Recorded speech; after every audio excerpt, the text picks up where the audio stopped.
చెడ్డవారితో స్నేహం చేటు చేస్తుంది అనేది మనందరం చెప్పుకుంటాము. కానీ తెలివి తక్కువ మూర్ఖులతో స్నేహం కూడా మనల్ని ఇబ్బందుల పాలు చేస్తుంది అనే విషయాన్ని తెలియచేసే ఒక చిన్న కథని చెప్పుకుందాం. తెలివి తక్కువ వాడితోనూ సహవాసం తప్పక చేటు చేస్తుంది అనేది కథ పేరు. ఒక వ్యాపారి పొరుగురికి పోతూ ఉండగా దారిలో ఒకడు తోడు దొరికాడు. సరదాగా కబుర్లు చెప్పుకుంటూ ప్రయాణించసాగారు. వ్యాపారికి దారిలో కలిసిన నేస్తగాడు కాస్తంత మూర్ఖుడిగా అర్థమైపోయాడు.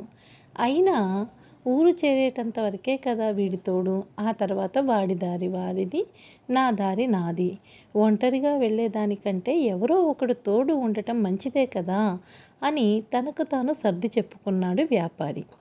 దారి మధ్యలో చీకటి పడింది.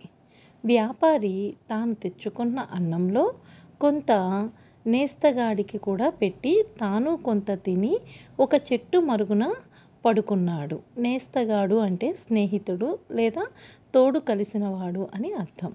నేస్తగాడు మాత్రం దారిలోనే ఒక పక్కగా పడుకున్నాడు. అర్ధరాత్రి కొందరు దొంగలు ఆ దారిలో పోతూ ఉండగా దారి పక్కనే నిద్రపోతూ ఉండిన వాడి కాళ్ళు దొంగలకు తగిలాయి. ఇదేదో మొద్దులా ఉందే అన్నాడు దొంగ. అది విని పడుకున్నవాడల్లా లేచి కోపంతో, మొద్దు దగ్గర రూపాయలు ఎక్కడైనా ఉంటాయా అని అడిగాడు. అది విన్న దొంగలు వాడిని పట్టుకొని వాడి దగ్గర ఉన్న 100 రూపాయలు లాక్కున్నాడు. పోతూ పోతూ వాడి తెలివి తక్కువతనానికి నవ్వుకుంటూ, అసలు వాడి దగ్గర ఉన్న రూపాయలు చెల్లుతాయో లేదో మరీ తిక్కలోళ్ళలా ఉన్నాడు అని అనుకున్నారు. ఆ మాటలు విని కోపంతో, నా రూపాయలు అటువంటివి కావు, మంచియే, అవునో కాదో అదిగో ఆ చెట్టు చాటున నిద్రపోతున్న వ్యాపారిని అడగండి అని చెప్పి అన్నాడు.